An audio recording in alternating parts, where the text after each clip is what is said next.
الحمدللہ وکفا والصلاۃ والسلام علی عبادہ الذین اصطفیٰ اعوذ باللہ من الشیطان الرجیم بسم اللہ الرحمن الرحیم قل یا اہل الکتاب تعالوا الی کلمۃ سواء بیننا وبینکم الا نعبد الا اللہ صدق اللہ العلی العظیم۔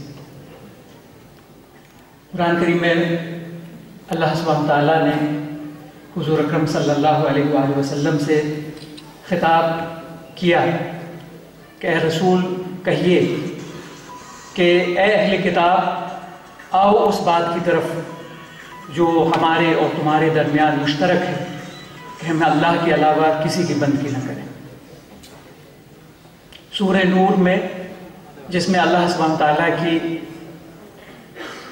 نور کا بیان ہے اور پوری کائنات کو مظہر نور ربانی قرار دیا گیا ہے، اس میں فرمایا گیا ہے کہ یہ نور جس چراغ سے ذوفشاں ہے وہ چراغ ایک ایسے زیتون کے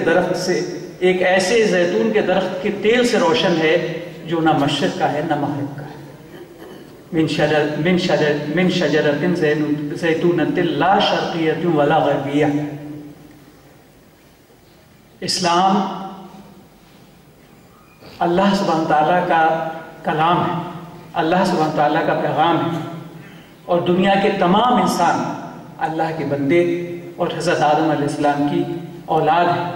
تمام انسانوں کی سرشت ایک ہے، تمام انسانوں کی نیچر ایک ہے، تمام انسانوں کا کردار و حقیقت ایک ہے، اور تمام انسانوں کو ان کی جو حقیقت ہے، ان کی جو سرشت ہے، اس کی انتہاؤں تک اور اس کے کمالات تک پہنچانے والی چیز اسلام ہے۔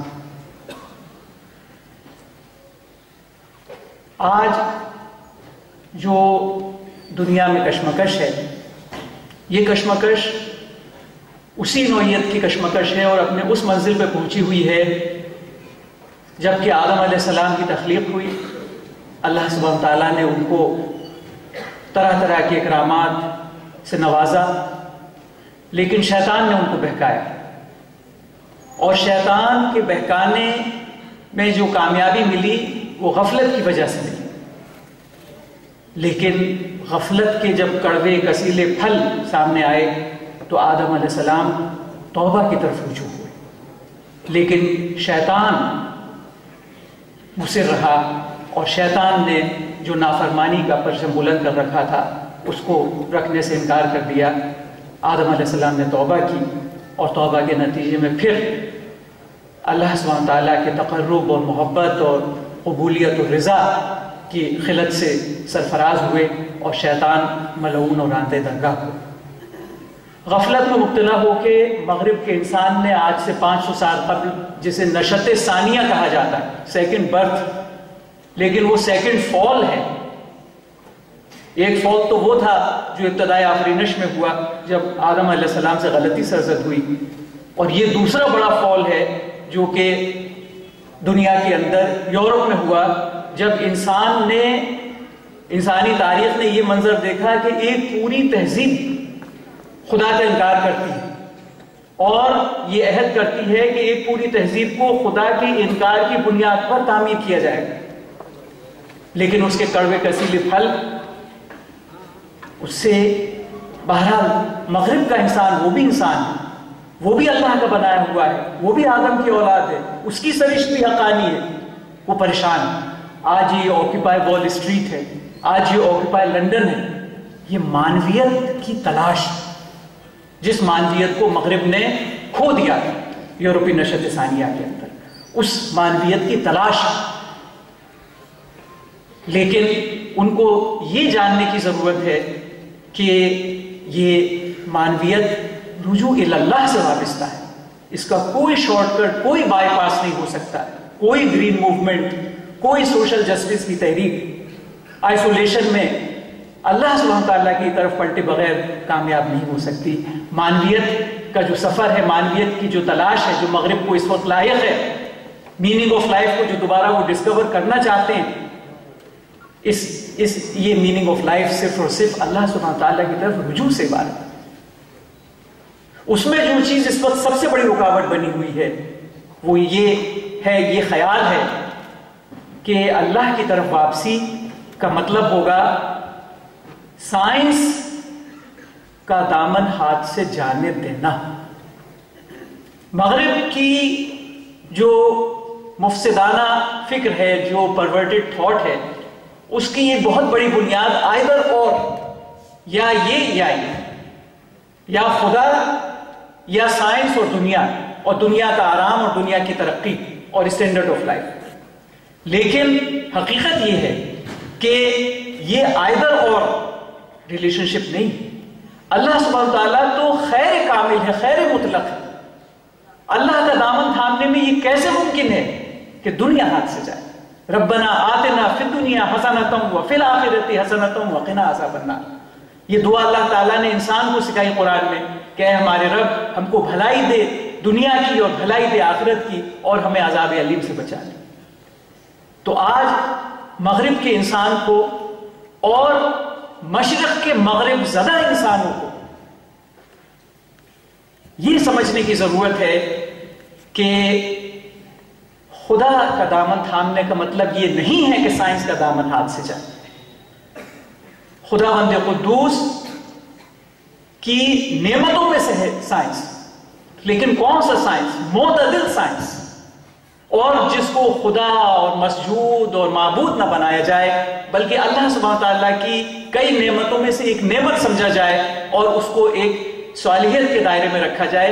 ایسا سائنس خدا کی ایک نعمت ہے، اور خدا کا دامن تھامنے کے نتیجے میں اس کی برکات سے انسان سائنس کے جو نعمت ہے، سائنس کے جو فائدے ہیں، ان سے وہ محروم ہونا تو کجا، ان سے بھی آسودہ ہوگا، اور سب سے بڑی بات یہ کہ اللہ سبحانہ تعالیٰ کی رضا اور اس کے تقرب کو وہ حاصل کرے۔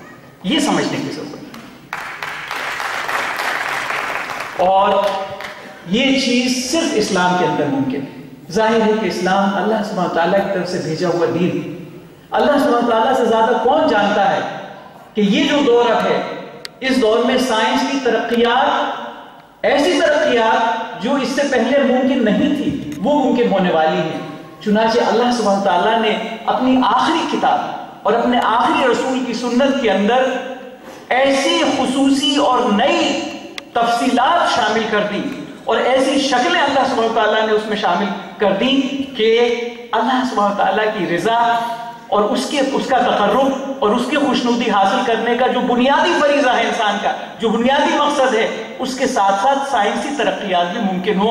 سائنس کے لیے جگہ بنا دی گئی، ایک صحت مند سائنس کے لیے، دنیاوی ترقی اور آسودگی اور خوشحالی کے لیے مناسب جگہ اسلامی شریعت کے اندر بنا دی گئی۔ چنانچہ اب اسلام ہی جدید دور کے اندر خدا پرستی کی راہ کا ضامن ہے۔ صرف اسلام کے ذریعے سے اب یہ ممکن ہے کہ انسان اس دور میں خداوند قدوس کی اعلیٰ سے اعلیٰ تقرب کو حاصل کر سکے، اور اسی کے ساتھ ساتھ صحت مند سائنس اور اس سے حاصل ہونے والی جو نعمتیں ہیں، جو برکتیں ہیں، ان سے بھی اس کا دامن بھی اس کے ہاتھ سے نہ جائے۔ یہ صرف اور صرف اسلام کے ذریعے سے ممکن ہے۔ لیکن وہ شیطان صفت لوگ جو کہ غفلت نہیں بلکہ قساوت قلبی اور اللہ سبحانہ تعالیٰ کی بغاوت کی انتہاؤں میں پہنچ گئے ہیں، وہ تو اس کو قبول نہیں کریں گے، وہ تو اس کو تسلیم نہیں کریں گے۔ یہ دعوت اسلام کا پیغام تو ایک نغمہ جاں فضا ہوگا ان لوگوں کے لیے جو حقیقت میں معنویت کے متلاشی ہیں، جو حقیقت میں میننگ آف لائف کی متلاشی ہیں، جو آکیپائی وال اسٹریٹ اور آکیپائی لنڈن جیسی تحریکیں چلا رہے ہیں۔ ایسے لوگوں کے لیے اسلام ایک پیغام جاں فضا ہوگا، ایک ایسا پیغام ہوگا، وہ خدا کے طالب ہیں، انہیں اس کا احساس نہیں ہے، لیکن حقیقت میں وہ خدا کے طالب ہیں۔ لیکن اس میں جو چیز رکاوٹ بن رہی ہے وہ یہ خدشہ ہے جو نشأت ثانیہ سے ان کو دلوایا گیا کہ خدا کا دامن تھامو گے تو ہاتھ سے سائنس جائے۔ تو جب ان کے سامنے اسلام کی تعلیمات آئیں گی تو ان کو یہ پورا اطمینان ہوگا کہ اس دور کے اندر رہتے ہوئے اور اس کے صحت مند سائنس سے تمام فائدے اٹھاتے ہوئے اللہ سبحانہ تعالیٰ کی عظیم سے عظیم جو تقربات ہیں اور اعلیٰ سے اعلیٰ جو منزلیں ہیں اللہ کی قربت کی، ان کو حاصل کیا جا سکتا ہے۔ اس کے ثبوت کے طور پر میں صرف دو باتیں آپ کے سامنے پیش کرنا چاہتا ہوں، اس سے پہلے کہ میں جو کرنے کا کام ہے اس کے متعلق اختصار کے ساتھ آپ کے سامنے کچھ رکھوں۔ پہلی چیز یہ کہ حالانکہ یورپ کے لوگوں نے ہندو مذہب بھی اختیار کیا، بودھ مذہب بھی اختیار کیا، لیکن یورپ کے بہترین ذہنوں نے اور یورپ کے انتہائی زندہ اور حساس دلوں اور قلوب نے اسلام کو قبول کیا، اور اسلام کو قبول کر کے اسلام کو انہوں نے انٹرنلائز کیا، اور اسلام کو قبول کر کے انہوں نے ایسے ایسے اعلیٰ معارف اور ایسے ایسے اعلیٰ علوم وضع کیے، ایسی ایسی گہری باتیں اور تفصیلات انہوں نے مرتب کی کہ انسان اشش کرتا رہ جاتا ہے۔ اس کی مثال کے طور پہ شون کا نام لیا جا سکتا ہے، گینوں کا نام لیا جا سکتا ہے۔ شون کے بارے میں کہا جاتا ہے، خود یورپی انسائکلوپیڈیاز کے متعلق یہ اعتراف ہے، is the best metaphysician of the 20th century، اور گنوں کا مرتبہ ان سے بھی بلند۔ تو جن کے بیسٹ میٹافزیشین ہونے کا اعتراف یورپ کی انسائکلوپیڈیاز کر رہی ہیں، ان شون نے جو میٹافزکس پیش کی ہے وہ مسلمان ہونے کے بعد اور اسلامی تعلیمات سے رہنمائی حاصل کرنے کے بعد میٹافزکس پیش کی، جو خالص میٹافزیکل پوائنٹ آف ویو سے ظاہر ہے کہ یہ جو ان کو کہا گیا کہ he is one of the best metaphysicians of 20th century، یہ عیسائیوں نے کہا، یورپینز نے کہا، تو انہوں نے کسی اسلامی خوش عقیدگی کی بنیاد پہ نہیں کہا، میٹافزیکل پوائنٹ آف ویو سے بہت اعلیٰ اور عرفہ ان کا کیونکہ کلام ہے اس لیے ایسا کہا۔ تو میرے کہنے کا مطلب صرف یہ ہے، میرا مقصد یہ ہے کہ قبول تو مغرب کے لوگوں نے ہندو مذہب اور بودھ مت بھی کیا، لیکن اسلام یورپ کے اعلیٰ ترین ذہنوں نے اور حساس ترین دلوں نے اسلام کو قبول کیا، اور پھر اس کو ایسا انٹرنلائز کیا۔ اسلام نے ان کے اندر ایک ایسی نمو پیدا کی کہ انہوں نے اتنے اعلیٰ معارف اور اتنی گہری باتیں کہی کہ خود ان کی قوم کے لوگ باوجود اس کے کہ ان کے اسلام قبول کرنے پہ ان کو ریزرویشن ہے اور اعتراض ہے، اس کے باوجود ان کے علمی کارنامے کا اعتراف انہوں نے کیا۔ تو یہ اس بات کا ثبوت ہے کہ اسلام دنیا کا مستقبل ہے، صرف مسلم دنیا کا نہیں، دنیا کا مستقبل اسلام۔ دوسری بات جو میں آپ کے سامنے دلیل کے طور پر رکھنا چاہتا ہوں اس دعوے کے، وہ بات یہ ہے کہ اب دنیا میں دھیرے دھیرے وہ نظریات عام ہو رہے ہیں جن نظریات کی اصل بنیاد اسلام میں موجود ہے۔ ابھی وہ نظریات اپنے پورے کامل اسلامی جو قالب ہے اس شکل میں تو نہیں وہاں مقبول ہیں، لیکن بنیادی طور پہ وہ نظریات اسلام ہی کے اندر ان کی بنیاد۔ میں صرف مثال کے طور پہ ایک بات رکھوں گا، سسٹینیبل ڈیولپمنٹ۔ یہ دنیا، یہ دور ڈیولپمنٹ کا دور ہے، زیادہ سے زیادہ ترقی ہونی چاہیے، جتنی زیادہ جی ڈی پی بڑھے، جتنا زیادہ گروتھ ریٹ ہم بڑھے، اتنے ہم بڑھے ہمارے ملک کا، اتنے ہم کامیاب ہیں۔ لیکن اب یہی جو فریفتہ ہیں اور بالکل اس کے اندر یعنی بالکل منہمک ہے کہ زیادہ سے زیادہ معاشی ترقی ہونی چاہیے، اب ان لوگوں کی طرف سے سسٹینیبل ڈیولپمنٹ کی بات کی جا رہی ہے، اور سسٹینیبل ڈیولپمنٹ سے آگے بڑھ کے ڈی گروتھ کی بات کی جا رہی ہے۔ ڈی گروتھ یعنی ان کا کہنا یہ ہے، وہ اب اس نتیجے تک پہنچ رہے ہیں کہ اگر اسی رفتار سے ترقی کی، جس کو ترقی کہا جاتا ہے، وہ جاری رہی، اور جو مشرقی ممالک ہیں انہوں نے بھی وہی سطح زندگی حاصل کی جو مغرب کے اندر ہے، تو پھر دنیا کے لوگوں کو 3 سے لے کے 8 دنیاؤں کے برابر وسائل کی ضرورت ہوگی، یعنی وہ ناممکن، اور اس کوشش کے نتیجے میں سوائے اس کی کہ ایک ایکولوجیکل ڈیزاسٹر ہو اور کوئی نتیجہ برآمد نہیں ہوگا۔ چنانچہ اب وہ لوگ ڈی گروتھ کی بات کر رہے ہیں، اور یہ ڈی گروتھ کی بات آپ میں سے جو لوگ دلچسپی رکھتے ہیں اکانومکس وغیرہ میں، انہوں نے سنا ہوگا کلب آف روم جو ہے، کلب آف روم کی طرف سے، جو وہاں جس میں کہ سابق حکمراں دنیا کے اور بڑے بڑے تھنکرز اور یہ سب جس کے اندر شامل ہوتے ہیں، اس کلب آف روم کی طرف سے اب اس کی وکالت کی جا رہی ہے کہ ڈی گروتھ ہونی چاہیے۔ یہ ڈی گروتھ کیا ہے؟ یہ وہی اسلامی تعلیم ہے۔ قرآن کریم میں فرمایا گیا کہ یہ مال جو ہم نے تمہیں دیا ہے یہ تمہاری زندگی کے قیام کا ذریعہ ہے، اسے نادانوں کے حوالے نہ کرو۔ چنانچہ اسلام نے مال کی اہمیت کو سمجھایا اور کہا کہ اگر کچھ بچے جن کے والد کا انتقال ہو گیا ہے وہ ناسمجھ ہیں تو ان کا مال ان کے حوالے مت کرو، کہیں وہ اسے ضائع نہ کر دیں، ان کا کوئی متولی ہو جو اس مال کا مناسب انتظام کرے۔ مال کو اسلام نے، قرآن نے، اللہ نے زندگی کے قیام کا ذریعہ قرار دیا، لیکن حضور اکرم صلی اللہ علیہ وسلم نے فرمایا جس آدمی کے پاس گھر ہو، بیوی ہو، نوکر ہو، سواری ہو، اس کو پھر اور کیا چاہیے؟ یعنی معیشت ہونی چاہیے لیکن معتدل معیشت ہونی چاہیے، لمٹ لیس معیشت نہیں، انتہا پسندانہ معیشت نہیں، بلکہ ماڈریٹ معیشت ہونی چاہیے۔ تو اب آپ غور فرمائیں کہ جو بات اب سسٹینیبل ڈیولپمنٹ اور اس سے آگے بڑھ کے ڈی گروتھ اور کلب آف روم وغیرہ کی طرف سے کہی جا رہی ہے، اور جو یقیناً واحد راستہ ہے اس بحران، اس کرائسس سے نکلنے کا اور اس سے بڑی کرائسس سے بچنے کا، ایکولوجیکل ڈیزاسٹر سے بچنے کا جو واحد راستہ ہے، اس کی بنیادیں حقیقی کہاں ہیں؟ اس کی بنیادیں اسلام کے اندر موجود ہیں۔ چنانچہ میں نے آپ کے سامنے 2 دلیلیں پیش کی اس بات کے اوپر کہ اب اسلام مسلم دنیا کا ہی نہیں، عالم انسانیت کا مستقبل وہ صبح نظر آ رہی ہے۔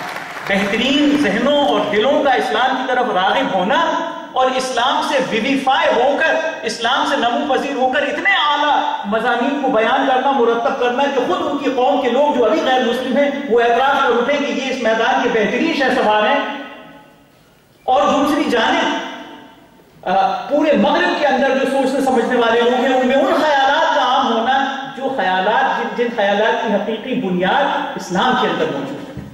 یہ میں نے دلیل کے طور پہ پیش کیا کہ اسلام صرف عالم اسلامی کا نہیں بلکہ عالم انسانیت کا انشاءاللہ مستقبل ہے۔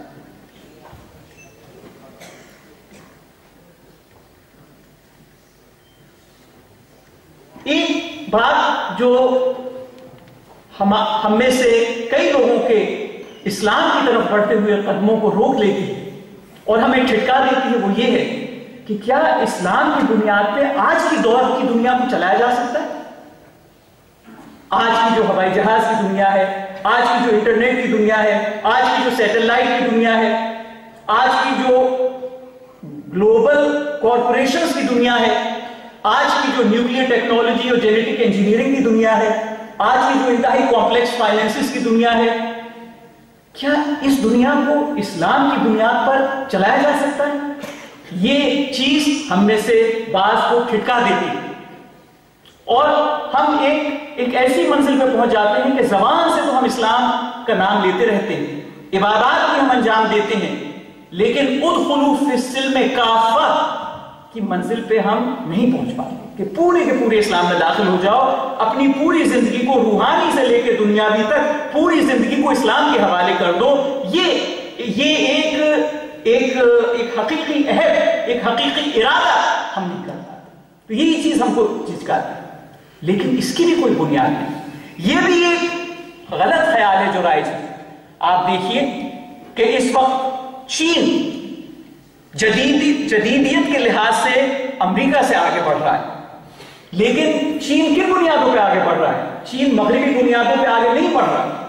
اس کا مطلب یہ ہے کہ جدیدیت کوئی ایک جدیدیت نہیں ہے جو یورپ کے اندر پیدا ہوئی، جدیدیت کی کئی شکلیں ہو سکتی ہیں، ملٹیپل ماڈرنٹیز۔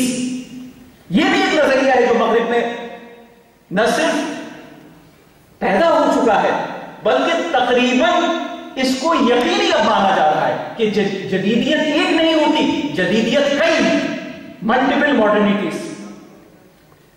مغرب کے جو مفکر اس ملٹیپل ماڈرنٹیز کے ناقد ہیں وہ بھی اس کو ویرائٹیز آف ماڈرنٹی کے نام سے ماننے کے اوپر مجبور ہیں۔ تو یہ تو کوئبلنگ اوور نیمز ہے، آپ اسے ویرائٹی کہہ لیجئے، آپ اس کو ملٹیپل کہہ لیجئے۔ حقیقت یہ ہے کہ تاریخ نے اس کی ثبوت دے دیا کہ جب چین معاشی ترقی کے میدان میں، جسے آپ جدیدیت کا ایک بہت بڑا کرائیٹیرین کہہ سکتے ہیں، معاشی ترقی، کیونکہ کوئی کرائیٹیرین ہونا چاہیے اس بات کا کہ آپ جدید ہیں یا نہیں، تو جدید اکانومی کے اندر جب امریکہ کو بیٹ کر سکتا ہے چائنا، اور ان بنیادوں پہ جن میں سے کہ بہت کم ویسٹرن چیزیں ہیں، نہ وہاں ڈیموکریسی ہے، نہ وہاں لبرلزم ہے، نہ وہاں کیپٹلزم ہے، جن کو کہ جزو لا ينفک اور بنیادی مانا جاتا ہے ماڈرنٹی کے اندر، اس کے بغیر جب وہ ماڈرنٹی کی ایک بڑی جو دلیل ہے معاشی ترقی، اس کے اندر امریکہ کو بیٹ کر سکتا ہے، تو مجھے بتائیے کہ کیا معروضی اور آبجیکٹو لحاظ سے اس کے بعد بھی آپ کو کوئی سند اور دلیل اس بات کی چاہیے کہ ماڈرنٹی ایک نہیں ہے، ماڈرنٹی متعدد ہے، کئی ماڈرنٹیز ہو سکتی ہیں۔ مغرب نے جو ماڈرنٹی کا نمونہ پیش کیا اور جس کی تکالیف اور جس کی پریشانیوں سے اور جس کے کرب سے انسانیت چور چور ہے۔ علامہ اقبال نے کہا کہ عالم ہمہ ویرانہ ز چنگیزی افرنگ معمار حرم باز کے تعمیر جنابیز، ساری دنیا فرنگیوں کی چنگیزی سے ویرانہ بن چکی ہے، اے حرم کے بنانے والے دوبارہ سے دنیا کو بنانے کے لیے اٹھ کھڑا ہو۔ تو کیا اس کا امکان نہیں ہے کہ ایک متبادل جدیدیت بھی بن سکے، جس جدیدیت میں انسان اپنی اسی پرانی اور بنیادی اور عظیم منزل کا مسافر رہے، یعنی خدا کا تقرب، اور اس منزل کے ساتھ ساتھ اس کو جو ضمنی طور پہ سائنس کی برکات ہیں وہ بھی اس کو حاصل رہے؟ یقیناً یہ ممکن ہے، اور یہ اسلام اس کا ضامن ہے، اور کیوں نہ ہو، کیونکہ اسلام کو اس دنیا کے بنانے والے نے جدیدیت کا جب جدیدیت شروع ہونے والی تھی اس وقت اللہ تعالیٰ نے اس کو نازل کی۔ چنانچہ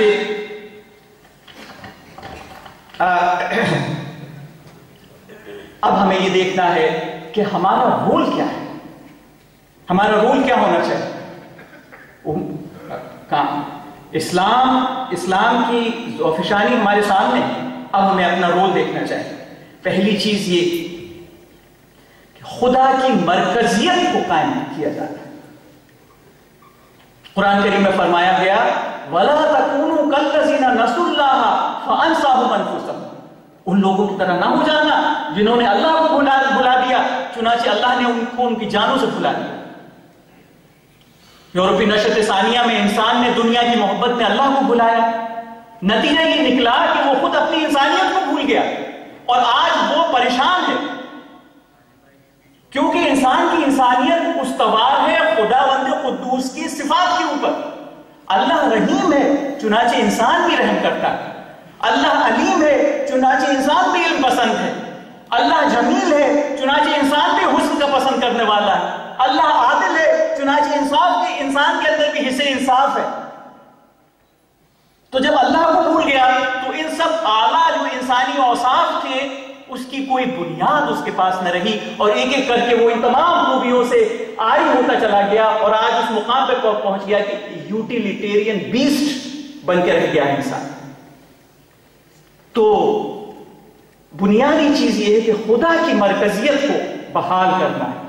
انسان کی زندگی کے اندر خدا مرکزی، خداوند قدوس مرکزی ہو، استحضار قلبی کی سطح کے اوپر بھی، کہ ہر وقت انسان کو اللہ کا ذکر، اللہ کی یاد دامنگیر ہو۔ حضور صلی اللہ علیہ وسلم نے فرمایا، اور آپ کی مبارک حدیث کا مفہوم ہے کہ یہ دنیا اور اس کی ہر چیز ملعون ہے سوائے ذکر اللہ، یعنی دنیا کے کام اگر اللہ کے ذکر کے ساتھ ہوں تب تو وہ لعنت کے دائرے سے نکل گئے، بلکہ وہ رحمت بن گئے، وہ بھی ایک وسیلہ بن گئے اللہ کے تقرب کا۔ لیکن اگر دنیا کے کام اللہ کے ذکر، اللہ کی یاد کے بغیر ہوں تو لعنت۔ آپ نے فرمایا یہ دنیا اور اس کی تمام چیزیں ملعون ہیں سوائے ذکر اللہ۔ تو ایک تو استحضار قلبی سطح کے اوپر انسان، قرآن کریم میں فرمایا گیا کہ جو آیت ہے وہ اللہ کو یاد رکھتے ہیں کھڑے اور بیٹھے اور لیٹے، وَعَلَى جُنُوبِهِمْ، سورہ آل عمران کی آخری آیات کے اندر سے۔ تو یہ ایک سطح اللہ سبحانہ وتعالی خدا کی مرکزیت کو قائم کرنے کی، دنیا کو اس پیغام کی ضرورت ہے۔ اور دوسرا پہلو یہ کہ خداوند قدوس کی مرکزیت کا عملی اطلاق ہو، انسان اپنی ذاتی اور اپنی سماجی زندگی کو خدا کے نور سے منور کرے، اپنی جو سوشل پالیسیز ہیں، جو پولیٹیکل پالیسیز ہیں، جو بالکل ٹھوس جو مال و دولت کے معاملات ہیں، ان کو بھی خدا کے نور سے منور کرے، یعنی خدا کی مرضیات اور خدا کے احکامات کے مطابق چلے۔ چنانچہ ایک مثال میں آپ کے دوں کہ آج کل پوری دنیا میں کامرشلائزیشن آف ایجوکیشن کا دور ہے، جبکہ اللہ سبحانہ تعالیٰ کی مرکزیت کو اگر آپ نے مان لیا تو پھر اس کا تقاضا یہ ہوگا کہ تعلیم نہ صرف یہ کہ تجارت کا ذریعہ ہونا تو بہت دور کی بات ہے، تعلیم کو تو مفت ہونا چاہیے۔ حضور اکرم صلی اللہ علیہ وسلم نے فرمایا کہ وہ شخص بڑا مبارک ہے اور میرے ساتھ ہے جس کے پاس کوئی باندی ہو، کوئی کنیز ہو، اور وہ اس کو تعلیم دے، اور تعلیم دینے کے بعد آزاد کر دے اور پھر اس کے ساتھ نکاح کر دے۔ یعنی اسلام یہ سکھاتا ہے کہ کنیزوں کو اور غلاموں کو تعلیم دی جائے۔ چنانچہ اسلامی تہذیب کے اندر تعلیم ذریعے تجارت ہونا تو دور کی بات، ہمیشہ مفت رہی۔ اوقاف قائم کیے اہل خیر نے، بادشاہوں نے اور اہل خیر نے بڑے بڑے اوقاف قائم کیے، جن اوقاف کے ذریعے سے تعلیم کا انتظام ہوا کرتا تھا۔ نہ صرف فیس لی نہیں جاتی تھی بلکہ کھانا کھلایا جاتا تھا، کپڑے دیے جاتے تھے، کتابیں فراہم کی جاتی تھی، جو بھی جویائی علم ہوتا تھا اس کو۔ آج شیطان نے کیا منطق سکھائی؟ جناب وہ علم تو روحانیت کا علم ہوتا تھا، وہ علم تو آخرت کا علم ہوتا تھا، وہ علم تو اخلاق کا علم ہوتا تھا۔ آج تو علم جو ہے وہ مال کمانے کا ذریعہ ہے، چنانچہ آج کا علم سکھانے کے لیے مال لیا جائے۔ لیکن آپ غور کریں کہ اسلام نے جس علم کو مفت بانٹنے کا حکم دیا، وہ علم صرف روحانی ترقی کا علم نہیں، وہ علم دنیاوی ترقی کا بھی علم بھی اس کے اندر شامل ہے۔ کیا یہ بات بری ہے کہ اگر دنیا میں آگے بڑھنے، سائنس اور ٹیکنالوجیکل ایبیلٹیز پیدا کرنا اگر یہ مفت کسی کو سکھا دیا جائے اور اس کے ذریعے سے وہ رزق حاصل کرے، اس کے ذریعے سے وہ روزی حاصل کرے، تو کیا یہ کوئی بری بات ہے؟ کیا اس نے کوئی جرم کیا؟ کہ وہ بہت بڑا کوئی مجرم ہے کہ وہ اس علم کے ذریعے سے دنیاوی ترقی چاہتا ہے؟ کیوں نہ چاہے دنیاوی ترقی؟ جس دنیاوی ترقی کو اللہ نے نعمت قرار دیا اور انسانوں کے لیے نعمت کے طور پر رکھا، اگر کوئی آدمی علم کے ذریعے سے روحانی ترقی کے ساتھ ساتھ دنیاوی ترقی چاہتا ہے تو اس میں کیا برا ہے؟ اور اس سے یہ کیسا نتیجہ نکلتا ہے کہ اب کیونکہ تعلیم کے ذریعے سے لوگ اپنی دنیا بناتے ہیں، چنانچہ تعلیم کو ایک دنیا بنانے کا ذریعہ بنا دیا جائے، یہ شیطانی نتیجہ کیسے نکلتا ہے؟ اسی طرح سے جس طرح سے پہلے تعلیم مفت تھی اور ہمارے ہندوستان میں انگریزوں کے جانے کے بعد بہت حد تک تعلیم مفت رہی، اور اس مفت رہنے کے نتیجے میں بہت سارے پست طبقات کو اوپر اٹھنے کا موقع ملا۔ ہم نے اپنی آنکھوں سے دیکھا۔ آج ہم حیرت سے یہ تماشا دیکھتے ہیں کہ تعلیم صرف امیروں کا اجارہ بن کے رہ گئی۔ تعجب ہوتا ہے، آپ لوگوں نے وہ دور دیکھا نہیں، ہم نے وہ دور دیکھا ہے، اس لیے ہمیں تعجب ہوتا ہے۔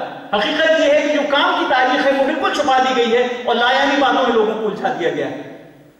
ہم نے اپنی آنکھوں سے دیکھا ہے گاؤں کے غریب لوگوں کو کس طرح سے اوپر اٹھتے ہوئے مفت تعلیم کے ذریعے سے۔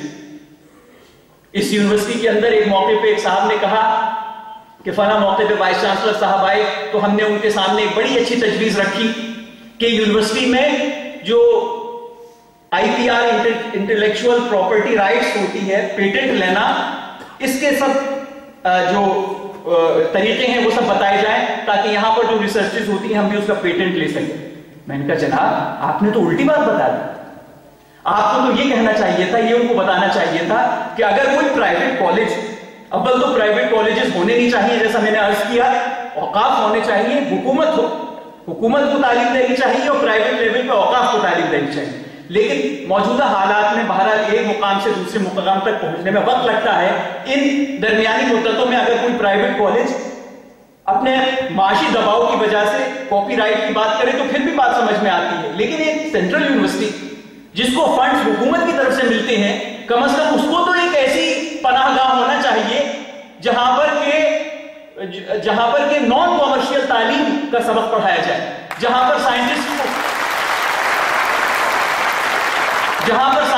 کو یہ سکھایا جائے کہ وہ ریسرچ کریں، اللہ کے فضل و کرم سے ان کو اتنی تنخواہیں مل رہی ہیں کہ وہ عزت اور آسودگی کے ساتھ زندگی گزار سکتے ہیں۔ اسے اب تجارت نہ بنائیں بلکہ سائنسی ریسرچ کر کے اس کو مفت دنیا میں عام کریں۔ مغرب اپنی فلسفے کے باوجود جو پرانی عیسائی قدریں اس میں باقی تھی، جب تک اس وقت خود مغرب کے اندر یہ دستور تھا، چنانچہ آپ نے اپنے بچپن کی درسی کتابوں میں پڑھا ہوگا کہ میڈم کیوری نے جب ریڈیشن کو دریافت کیا تو انہوں نے اس پر کوئی کاپی رائٹ نہیں لیا، انہوں نے کہا اس کو پورے ملک میں عام کیا جائے، سب کو پڑھایا جائے۔ یہ کیا ہو گیا؟ دیکھتے دیکھتے کیسی تبدیلیاں آ رہی ہیں، اور ہم مسلمان بھی کی ہاں میں ہاں ملا کے بجائے اس کے کہ ہم ان کو چونکائیں، ہم ان کو جگائیں، ہم میں خود وہ اعتماد نہیں رہا کہ ہم اس کے اوپر عمل کر سکیں، دوسروں کو چونکانے اور جگانے کی بات تو بہت دور کی۔ میں اسی میڈیکل کالج کا فیض یافتہ ہوں، یہیں سے میں نے تعلیم حاصل کی۔ میں نے ہمیشہ یہ دیکھا کہ ہمارے اساتذہ بہترین ڈاکٹرز، بہترین سرجنز، یہ تو ان کے کبھی ذہن میں بھی نہیں آتا تھا کہ وہ پرائیویٹ پریکٹس کریں، وہ رات اور دن ہم کو ڈانٹتے تھے، ڈپٹتے تھے، سکھانا چاہتے تھے، پڑھانا چاہتے تھے، لیکن پھر ہندوستان کے دیگر علاقوں میں مغرب کے اثر میں پرائیویٹ پریکٹس شروع ہوئی اور وہ وبا آج ہمارے میڈیکل کالج کو بھی چھو رہی ہے۔ تو ہونا یہ چاہیے کہ مسلم یونیورسٹی کے اندر اور مسلم معاشرے کے اندر اور پھر پوری دنیا کو یہ بتایا جائے کہ خدا کی مرکزیت قائم کریے، خدا کو مرکزی بنائیے۔ سب سے پہلی چیز یہ ہے مرکزی خدا کو بنائیے، استحضار قلبی کی سطح کے اوپر بھی اور اطلاق عملی کی سطح کے اوپر بھی۔ آپ کی دنیا کی زندگی کی جو انتہائی مؤثر اور دنیا کی کاروباری دنیا کو چلانے والے جو تو آپ کے جو فیصلے ہیں، ان فیصلوں کو بھی خدا کے نور سے منور کیجیے، بجائے اپنی شیطانی آرزوؤں اور امنگوں سے کے مطابق چلائیں۔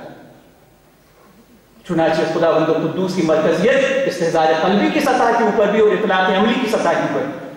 دوسری چیز جو ضروری ہے وہ ہے صالح جدیدیت کی دریافت اور نفاذ، ایک ہیلدی ماڈرنٹی۔ جیسا میں نے عرض کیا کہ there is not one modernity, there are multiple modernities۔ یہ پریکٹیکلی ثابت ہے، یہ ایک فیکٹ ہے، اور جب ایک فیکٹ ہے تو پھر یہ ایک امکان ہے۔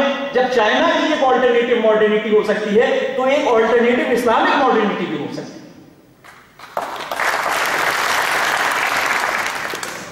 اس کو دریافت کرنے کی ضرورت ہے، یہ آپ کا کام ہے، یہ ہمارا کام ہے۔ اس کے لیے ہمیں اپنے آپ کو تیار کرنا ہے کہ بجائے ہم ان کے پیچھے چلنے کے اور ان کے شیطانی سبق کو دہرانے کے، ہم نکالیں ایک صالح ایک ہیلدی ماڈرنٹی کو ہم دریافت کریں۔ مثال کے طور پہ معتدل ترقی، جس کو میں ابھی آپ کے سامنے عرض کر چکا ہوں۔ قرآن کہتا ہے مال زندگی کے قیام کا ذریعہ ہے، لیکن اسی کے ساتھ ساتھ حضور صلی اللہ علیہ وسلم فرماتے ہیں کہ جس کے پاس گھر ہے، جس کے پاس بیوی ہے، جس کے پاس نوکر ہے، جس کے پاس سواری ہے، اس کو پھر اور کیا چاہیے؟ معتدل ترقی۔ دوسری چیز معتدل ٹیکنالوجی بھی معتدل ہونی چاہیے۔ فوکوشیما ڈیزاسٹر جو 1 سال پہلے ہوا، اس ڈیزاسٹر نے یہ بتایا کہ جو ایکسٹریمسٹک ٹیکنالوجیز ہیں، یہ یعنی بجائے اس کے کہ ہمارے سارے مسئلوں کو راتوں رات ہی حل کر دیں، یہ اتنی خطرناک ہیں کہ نہ صرف یہ ہمیں جو آفات سماوی ہوتی ہیں، جو نیچرل ڈیزاسٹرز ہوتے ہیں، نہ صرف یہ کہ ان سے بچا نہیں پائیں گی، بلکہ ان کو اس بری طرح کمپاؤنڈ کریں گی کہ کسی نیچرل ڈیزاسٹر کے اندر وہ تباہ کاری نہیں ہو سکتی جو یہ ایکسٹریمسٹک ٹیکنالوجیز جب ان کے ساتھ کوآپریٹ کرتی ہیں تو پھر وہ بن جاتے ہیں۔ فوکوشیما ڈیزاسٹر، سونامی آئی چلی گئی، لیکن وہ ریڈیشنز جو وہاں سے خارج ہوئے تھے وہ آج تک ایک مہم مصیبت جاپان کے لیے بنے ہوئے، اور اس سے لوگ سبق لے رہے ہیں۔ چنانچہ جرمنی میں یہ فیصلہ کر لیا گیا کہ توانائی حاصل کرنے کے لیے نیوکلیئر ری ایکٹرز کو استعمال نہیں کیا جائے گا، اور جو کنونشنل طریقے ہیں انرجی حاصل کرنے کے، بجلی بنانے کے، صرف ان طریقوں کو استعمال کیا جائے گا۔ یہ چیزیں پریکٹیکیبل ہیں، جو چیزیں خداوند قدوس کے نور کو دنیا میں نافذ کرنے اور پھیلانے کا تقاضا ہے، وہ چیزیں پریکٹیکیبل بھی ہیں، لیکن ہمیں اس کو دریافت کرنا ہے، اس کی ڈیٹیلز کو ہمیں بنانا ہے، اس کے نوک ملک کو ہمیں درست کرنا ہے۔ اس کے لیے ہمیں بڑی علمی صلاحیتوں کی ضرورت ہے، اس کے لیے ہمیں اسلام پر اعتماد، اسلام کا گہرا علم، اور پھر ان ٹیکنالوجیز کا علم، یہ سب کچھ ہمارے پاس ہونا چاہیے، اور ایک اللہ کے اوپر، اللہ سبحانہ تعالیٰ کے اوپر اعتماد ہونا چاہیے، اور ایک نئے اور الہی اور ربانی ایک یہ یقین کہ ایک آلٹرنیٹو ممکن ہے جو ماڈرن بھی ہوگا اور اسی کے ساتھ ساتھ روحانی بھی ہوگا، یہ یقین، اور اس کی بنیاد پہ پھر محنت، اور پھر ہمیں اسے ڈسکور کرنا ہے، اور پھر اس کے بعد اس کو نافذ کرنا ہے۔ لوگ اس کو کر رہے ہیں، ہمیں اس کو تکمیلی انداز میں کرنا ہے۔ تیسری چیز معتدل جمہوریت۔ میں پھر اسی چین کی مثال دوں گا۔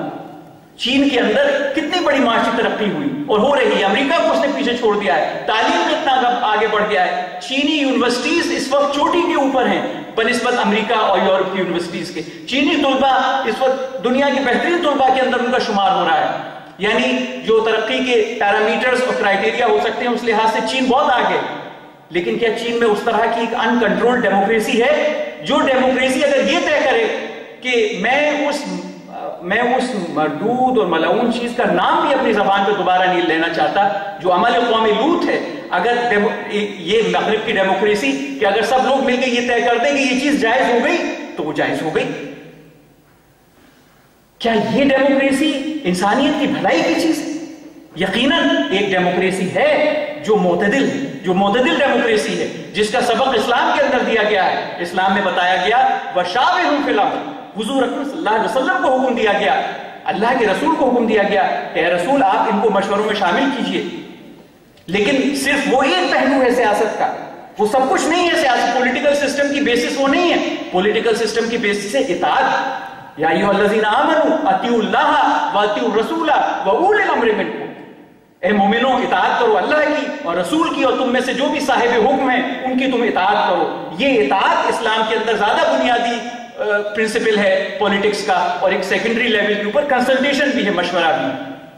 یہ میں صرف مثالاً آپ کے سامنے باتیں رکھ سکتا ہوں, لیکن میں آپ کو بتانا چاہتا ہوں کہ آپ کا کام کیا ہے, کرنے کا کام کیا ہے. ایک صحت مند ماڈرنٹی کو دریافت کرنا ہے, معتدل ترقی, معتدل ٹیکنالوجی, معتدل جمہوریت وغیرہ وغیرہ, اور بڑھاتے چلی جائیے, یہ دائرے آپ کے سامنے آتے چلے جائیں گے. تیسری چیز یہ کہ اسلامی روایت کا تسلسل, جو ٹریڈیشنل اسلامک لائف ہے, جو الحمدللہ جس کا بڑا حصہ ابھی تک باقی ہے, اس کو بچانا ہے اور اس کو آگے بڑھانا ہے. اس کی بھی میں آپ کو دلیل دوں گا. میری کوشش یہ ہے کہ کوئی بات دلیل کے بغیر نہ ہو. آپ کے سامنے کیا اس کی مثالیں نہیں ہیں کہ ہمارے دینی جماعتوں سے وابستہ افراد جن کی طرز زندگی پوری طرح سے روایتی اسلامی زندگی ہے, جن کا لباس اسلامی ہے, جن کی داڑیاں اسلامی ہیں, جن کی ٹوپیاں اسلامی ہیں, جن کی زبان اسلامی ہے, جن کے گھریلو ماحول اسلامی ہے, جن کی خواتین پردہ کرتی ہیں, جو عبادات میں مصروف رہتے ہیں, ایسے ٹھیٹ روایتی مسلمان, کیا یہ آپ کا تجربہ نہیں ہے کہ وہ بہترین سائنٹسٹ ہیں, وہ بہترین انجینئرز ہیں, وہ بہترین مینیجرز ہیں؟ کیا اس کا تجربہ آپ کے سامنے نہیں ہے؟ چنانچہ آپ اس واہمے سے نکلیے کہ ہمیں ترقی کرنے کے لیے جو ٹریڈیشنل اسلامک لائف ہے اس کو گیو اپ کرنا ہوگا, بلکہ جو روایتی اسلامی زندگی ہے جو ابھی تک باقی ہے, جو ہمارے اسلاف نے قرآن و سنت کے نور سے ہدایت پا کر ہمارے اسلاف نے جس کو دھیرے دھیرے ڈیولپ کیا, اس روایتی اسلامی زندگی کو برقرار رکھیے. اس کے چند پہلو مثالیں میں آپ کے سامنے رکھنا چاہتا ہوں, کیونکہ میں کوئی ایسی گفتگو نہیں کرنا چاہتا جو عملی نہ ہو. چنانچہ میں کچھ مثالیں ضرور دوں گا تاکہ بات واضح ہو جائے. پہلی چیز, روایتی اسلامی زندگی کے اندر عبادات سے شغف.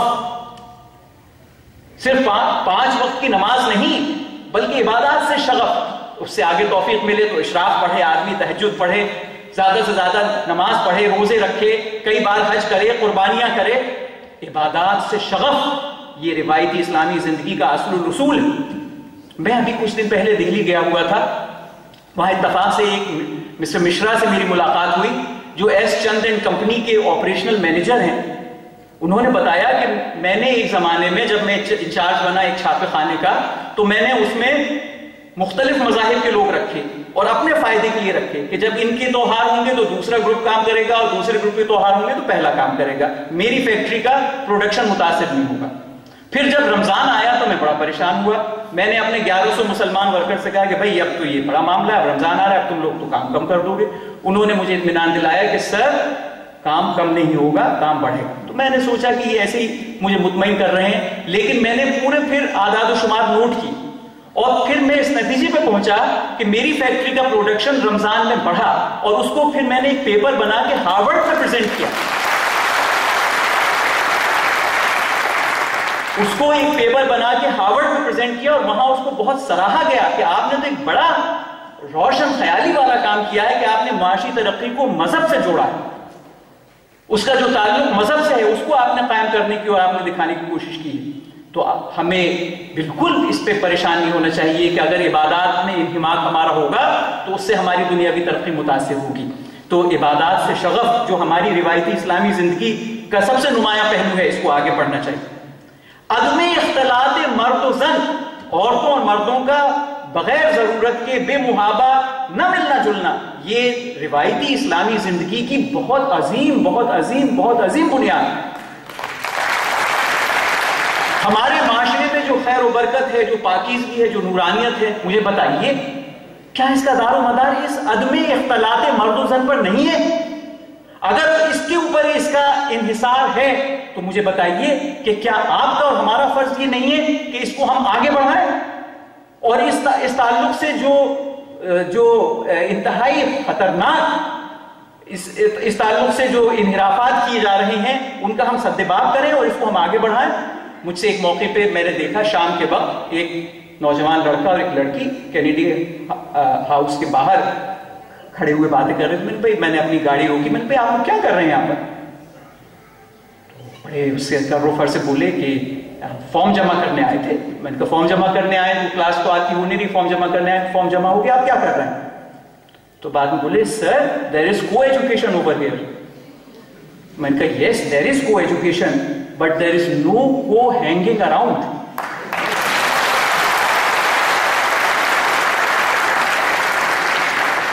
تو اب آپ غور کریے کہ یہ کتنی مبارک چیز ہے. یہ کوئی بری چیز نہیں، یہ کوئی جبر و اکراہ نہیں، یہ کوئی تاریکی نہیں، یہ تو سراسر نور ہے. عدم اختلاط مرد و زن، عورتوں اور مردوں کا بے ضرورت بے محابہ ایک دوسرے سے نہ ملنا جلنا، یہ تو بڑی نورانی چیز ہے، بڑی پاکیزہ چیز ہے. اس میں کوئی فاشزم نہیں، اس کے اندر کوئی اندھیرا، اس کے اندر کوئی تاریکی نہیں، کوئی تقدر نہیں. اس کے اندر تو خاندانی نظام کی مضبوطی ہے، اس کے اندر تو مرد اور عورت کا ایک دوسرے پہ اعتماد و بھروسہ ہے، اس کے اندر تو اندرونی پاکیزی کا احساس ہے، اس کے اندر تو اللہ کے نور سے متعلق ہونے کا ایک ذریعہ ہے. آپ غور فرمائیے. تیسری چیز یہ کہ اسلامی زبان، ہماری زبان اردو ہے. میں یہ تو آپ سے نہیں کہتا کہ چینیوں کی طرح آپ چینی کو اپنے پوری تعلیم کی بنیاد بنائیے، حالانکہ دنیا اس پہ شاہد ہے کہ انہوں نے انگریزی نہیں سیکھی، انہوں نے چینی کو اپنی بنیاد بنایا اور آج امریکہ کو پیچھے چھوڑ دیا. اس لیے یہ خیال غلط ہے کہ ترقی کرنے کے لیے انگریزی سیکھنا ضروری ہے اور انگریزی میں سب کام کرنا ضروری ہے. مجھے بتائیے کہ کیا یہ معروضی طور پہ یہ آبجیکٹیولی یہ بات صحیح نہیں ہے؟ لیکن چلیے وہ دور کی منزل ہے، میں اس کی بات نہیں کرتا. میں آپ سے قریب کی بات کرتا ہوں کہ ہمیں کوشش کرنی چاہیے کہ ہم اردو سیکھیں، اردو پڑھیں، اردو لکھیں. صرف اردو کو بولنا اور پڑھنا کافی نہیں ہے، اردو لکھیں. اور اس سے ایک قدم آگے بڑھ کے میں یہ کہوں گا کہ اردو میں ہم اپنے جو ہمارے بہترین اور موسٹ سوفسٹیکیٹڈ ہمارے تھاٹس ہوتے ہیں، ہمارے ایریا کے پیپرز، جس ایریا میں ہم کام کر رہے ہیں یا ہمیں کسی میدان میں زیادہ دلچسپی ہے تو اس پہ ہم مضمون لکھتے ہیں، تو ہم اپنی موسٹ سوفسٹیکیٹڈ تھاٹس کو اردو میں لکھنا شروع کریں، اس کی مشق ہم کریں. تو انگریزی سیکھیے. بہرحال a problem can be converted into an opportunity. ہم نے انگریزی سیکھی، اس کے بہت نقصانات ہم نے گوارا کیے، لیکن اس کے بہت سارے فائدے ہیں، وہ ہمیں حاصل کرنے چاہیے، ہم کرتے رہنا چاہیے. لیکن اس کے ساتھ ساتھ اردو کو ہمیں بحال کرنا چاہیے. چوتھی چیز جو اس میں ہے وہ اسلامی لباس. میں آج آپ کو یہ راز بتاتا ہوں کہ علی گڑھ کے باہر میں بھی کبھی کبھی پینٹ شرٹ پہنتا ہوں، لیکن میرا تجربہ یہ ہے کہ مجھے جو خوشی، جو مجھے سکون اور جو مجھے انکساری اور ہیوملٹی جو مجھے اسلامی لباس کے اندر ملتی ہے، وہ میں جب پینٹ شرٹ پہنتا ہوں تو وہ اندرونی کیفیت میری جداگانہ. اپنی اتنی نازک اور نجی باتوں کو مجالس میں شیئر کرنا کوئی غالباً مناسب بات نہیں ہے، لیکن کم وقت کے اندر ایک بات کی تفسیر ہو جائے اس لیے میں نے یہ کیا، اور اس سے میں نے تھوڑا انحراف کیا جو کہ بہت مناسب چیز نہیں. چوتھی چیز، پانچویں چیز یہ کہ خاندانی تقریبات میں زیادہ سے زیادہ حصہ لینا. لوگ کہتے ہیں کہ بھائی آج کل کس کے پاس وقت ہے، ہماری ترقی رک جائے گی، ہمارے کیریئر میں گزند ہو جائے گا اگر ہم اپنے عزیز و اقارب کے جو معاملات ہیں، جو خوشی اور غمی ہیں، اس میں ہم روز روز کی شرکت کریں گے اور وہ ہمارے یہاں پر آئیں گے تو ہماری ترقیات رک جائیں گی۔ یہ غلط خیال ہے، یہ خیال صحیح نہیں، اور اس کے لیے بھی میں آپ کے سامنے دلیل پیش کرتا ہوں۔ کیا یہ دنیا میں مسلمہ اصول نہیں ہے؟ مسلمہ ایک معلوم بات نہیں ہے کہ ہندوستانی لوگ مغرب میں جاتے ہیں، ویسٹ میں جاتے ہیں، وہاں ان کے آگے بڑھنے کی ایک بہت بڑی وجہ ان کا فیملیل سسٹم اور فیملیل سپورٹ ہوتا ہے۔ تو فیملیل سسٹم اور فیملیل سپورٹ ترقی میں حارج نہیں ہوتا، لیکن اللہ آزماتا ضرور ہے۔ وقتی طور پہ آپ کو کچھ قربانی اس کے لیے کرنی ہوگی، وقتی طور پہ آپ کو اپنی دنیاوی جو تگ و تاز ہے اس میں کچھ کمی لانی ہوگی، رشتہ داروں کے ساتھ گھلنے ملنے میں اور ان کی خوشی اور غمی میں شریک ہونے میں، لیکن دراز مدتی سطح پر لانگ ٹرم بنیاد کے اوپر جو خاندانی مضبوطی ہے اور خاندانی تعلقات ہیں، یہ انسان کے لیے کتنا بڑا سہارا ہوتے ہیں۔ ہمارے بعض اضلاع، میرا اس ضلع سے دور کا بھی تعلق نہیں، لیکن ہمارے بعض اضلاع کے حضرات ایسے ہیں جن میں بڑے قریبی تعلقات ہیں، تو اب آپ دیکھیے کہ بمبئی جیسے شہروں میں وہ ترقی کرتے ہیں ان اپنے قریبی تعلقات کی بنیاد پر۔ تو یہ بھی ہمیں اپنے ذہن سے خیال نکالنا چاہیے۔ یہ چند چیزیں میں نے مثال کے طور پہ آپ کے سامنے رکھی، عبادات سے شغف، عدم اختلاط مرد و زن، اسلامی زبان، اسلامی لباس، خاندانی تقریبات، تو خدا کی مرکزیت، دوسرے نمبر پہ صحت مند جدیدیت کو تلاش کرنا، اور تیسرے نمبر پہ جو اس روایتی اسلامی زندگی ہے اس کو آگے بڑھانا۔ چوتھی بات میں آپ کے سامنے یہ عرض کرنا چاہتا ہوں کہ علماء کی قیادت کو ہمیں قبول کرنا چاہیے۔ در حقیقت جو چیز مطلوب ہے وہ تو قرآن و سنت کی قیادت ہے۔ حضور اکرم صلی اللہ علیہ وسلم نے فرمایا، دو چیزیں میں تمہارے درمیان چھوڑے جا رہا ہوں، اللہ کی کتاب اور میری سنت، جب تک تم اس سے وابستہ رہو گے تم گمراہ نہیں ہو سکتے۔ لیکن سوال یہ ہے کہ قرآن و سنت کی جو صحیح تعلیمات ہیں تفصیلی اور جو اس کی صحیح تعبیر ہے، یہ کس کے پاس ہے؟ میرا آپ سے کھلا سوال ہے، یہ کس کے پاس ہے؟ کیا یہ ہمارے پاس ہے؟ ہم تو دین کی تفصیلات نہیں جانتے، جو بھی اس کے تاریخی حالاتوں میں، اس بحث میں نہیں جانا چاہتا۔ تاریخی حالات، تاریخی اسباب کے نتیجے میں ایسا ہوا، لیکن اب وہ ایسا گیا ہے کہ ہمارے معاشرے میں دو ادارے بن رہے ہیں، ایک مدارس، ایک کالجز اور یونیورسٹیز۔ اور مدارس کے جو حضرات ہیں وہ دین کی تفصیلات بھی جانتے ہیں اور دین کی صحیح تعبیر بھی جانتے ہیں، اور ان کا مغربی تعلیم سے اور انگریزی سے دور ہو رہنا اتنے عرصے تک اس لحاظ سے یقیناً اللہ کی ایک رحمت تھا اور اللہ کی ایک حکمت کا حصہ تھا کہ اگر اس دور میں انہوں نے مغربی تعلیمات کو پڑھا ہوتا تو وہ اس سے متاثر ہو جاتے اور اسلام کی تعبیر بھی وہ غلط کرنے لگتے۔ اب تو ہم اور آپ سب مغرب کو سمجھنے لگے ہیں، لیکن ایک دور ایسا تھا کہ مغرب کو سمجھا نہیں جاتا تھا، اس کی غیر معمولی مروریت تھی۔ خیر میں اس بحث میں جانا نہیں چاہتا، لب لباب یہ کہ علماء کے پاس ہی بحیثیت مجموعی، اللہ ماشاءاللہ ایکسیپشنز ہوتے ہیں، لیکن بحیثیت مجموعی مجھے یہ بتائیے آپ کہ دین کی تفصیلات اور دین کی صحیح تعبیر مدارس کے علاوہ کہیں ہے؟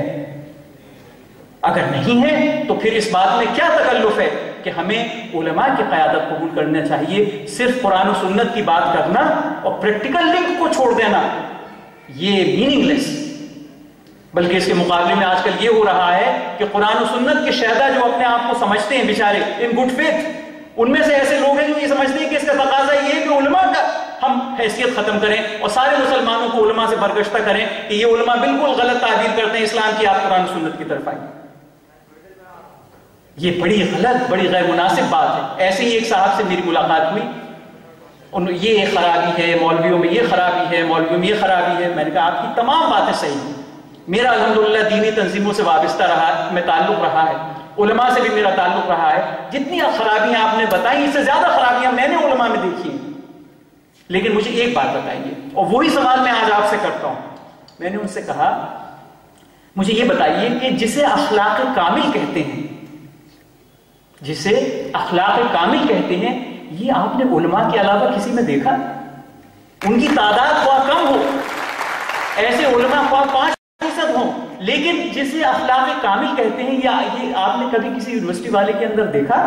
بولے نہیں، یہ بات آپ کی، یہ بات میں آپ کی مانتا ہوں، تسلیم کرتا ہوں کہ علماء میں بہت خرابیاں ہیں، لیکن اخلاق کامل جس کو کہتے ہیں وہ صرف اور صرف علماء کے اندر موجود۔ تو میں علماء کے اوپر ہمارا اعتماد بحال ہونا چاہیے، ہاں علماء سے جو ہمارے مسائل ہیں، میں نے آپ سے کہا کہ آپ کی ذمہ داری ہے، ہماری ذمہ داری ہے کہ صحت مند جدیدیت ہم بنائیں، تو اس معاملے میں ہمیں علماء سے ہدایت لینی چاہیے، علماء سے ہدایت لے کے، لیکن پھر اس کا اپلیکیشن ہمیں کرنا چاہیے، کیونکہ علماء حالات کو اتنے زیادہ نہیں جانتے جتنے ہم اور آپ جانتے ہیں، اور اپلیکیشن کرنے کے بعد جو ہم ایک جو ڈیٹیل ماڈل ہم بنائیں، اس ماڈل کو پھر علماء سے کاؤنٹر چیک کروانا چاہیے کہ اس میں آپ دیکھیں کوئی چیز قرآن و سنت کے خلاف تو نہیں، مجھے بتائیے کہ کیا یہ صحت مند طریقہ ہے کہ اس طرح سے جو یونیورسٹیز کے جو دانشور ہیں یہ علماء کی قیادت میں برابری میں نہیں، there is no symmetry between علماء and دانشور، سیمیٹری نہیں ہے، لیکن رول دونوں کا ہے، علماء کا رول بلند ہے اور دانشوروں کا رول زیرین ہے، لیکن رول دونوں کا ہے۔ اور کس طرح سے جو میں نے ایک بہت ہی اس کم وقت کے اندر ایک اختصار کے ساتھ آپ کے سامنے خاکہ رکھا، مجھے بتائیے کہ کیا یہ تعمیری چیز ہے، کیا یہ حق اور اللہ کی مرضیات کو جاننے کی اور واضح کرنے کی کا طریقہ ہے، یا یہ کہ ہم بالکل علماء سے کٹ جائیں اور اپنے طور پر ہم جو ہمارے سمجھ میں آئے اس کو ہم کرتے رہیں۔ اور میں ایک نکتہ اور بھی عرض کرنا چاہتا تھا کہ دیگر مذاہب کے ساتھ ہمیں تعاون کرنا چاہیے اصولوں کے خاطر۔ اب جیسے آپ نے دیکھا کہ گورنمنٹ آف انڈیا کے سولیسیٹر جنرل نے سپریم کورٹ میں ہائی کورٹ کے اس فیصلے کو چیلنج کیا ہے جس میں اس ملعون چیز کو جائز قرار دیا گیا تھا، جس کا نام بھی میں اب دوبارہ لینا نہیں چاہتا۔ تو ہائی کورٹ نے جس نے کہ اس ملعون چیز کو جائز قرار دے دیا تھا، اس کے خلاف سولیسیٹر جنرل نے سپریم کورٹ میں اپیل کی ہے۔ اس کا کیا مطلب؟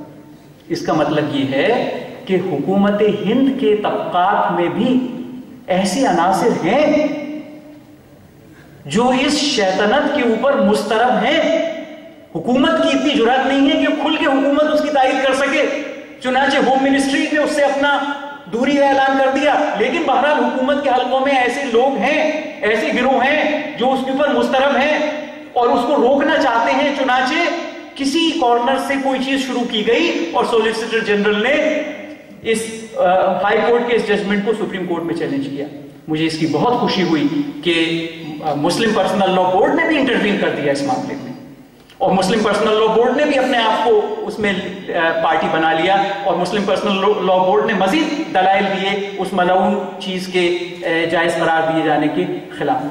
تو اس سے یہ نتیجہ نکلتا ہے کہ دیگر مذاہب کے ساتھ اصولوں، جہاں تک فروعات کا معاملہ ہے، مسئلہ وہی ہے کہ وہ مذاہب پرانے ہیں تو ان کے جو فروعی تعلیمات ہیں ان فروعی تعلیمات وہ میل نہیں کھاتی اس دور سے، لیکن جو اصول ہیں وہ تو یکجا ہیں، وہ تو کامن ہے۔ مثلا پاک بازی کے لیے جو کوششیں ہو رہی ہیں، اس میں ہمیں کوشش یہ کرنی چاہیے کہ تمام مذاہب کے لوگ مل کے کوشش کریں۔ اور آخری چیز میں یہ عرض کرنا چاہتا ہوں کہ ایک قول انگریزی کا ہے جو مینوان مجھے یاد نہیں، the path to hell is paved by good intentions which were never practiced۔ کتنے بھی اچھے ہمارے خیالات ہوں، آج اس مجلس میں اللہ کے فضل و کرم سے کتنی بھی نورانی باتیں ہمارے دل میں سما رہی ہوں، لیکن اگر ہم باہر نکل کے پھر اس کو بھلا دیں اور اس کے تقاضوں پہ عمل نہ کریں، یا پہلی مشکل جو آئے اس مشکل میں ہم اپنا رخ بدل لیں، تو ظاہر ہے کہ اس سے تو کوئی نتیجہ نکلنے والا نہیں۔ چنانچہ حضور اکرم صلی اللہ علیہ وسلم سے ایک صحابی نے کہا کہ یا رسول اللہ مجھے ایسی بات بتا دیجئے جس کے بعد مجھے کچھ معلوم کرنے کی ضرورت نہ رہے دین کے بارے میں۔ تو آپ نے کہا کہ کہہ دو کہ میں ایمان لایا اللہ کے اوپر اور اس کے اوپر جم جاؤ، ثم استقم، اس کے اوپر جم جاؤ۔ تو آخری چیز جو میں آج عرض کرنا چاہتا ہوں یہ ہے کہ استقامت کی ضرورت ہے۔ کوئی بھی اچھائی کی طرف جب رجوع ہوتا ہے، شیطان اور اس کے لشکر چاروں طرف سے آتے ہیں۔ سب سے پہلی رکاوٹ خود ہمارا نفس بنتا ہے، اس کے بعد ہماری محبتیں بنتی ہیں سماجی، اور اس کے بعد حکومت کی طاقت رکاوٹ بنتی ہے۔ ان سارے مرحلوں سے آپ کو اور ہم کو گزرنا ہوگا اور اپنے اس حق کے اوپر جمے رہنا ہوگا۔ ایک عام آدمی میں، ایک عام مسلمان میں جو یزیدی فوجی تھے ان میں اور حضرت حسین میں کیا فرق تھا؟ دونوں کلمہ گو تھے، یزیدی فوجی بھی کلمہ گو تھے، حضرت حسین بھی کلمہ گو تھے، لیکن دونوں میں ایک فرق تھا۔ یزید کی لشکر کے جو فوجی تھے، یزیدی جو فوجی تھے، وہ حق پسند تھے،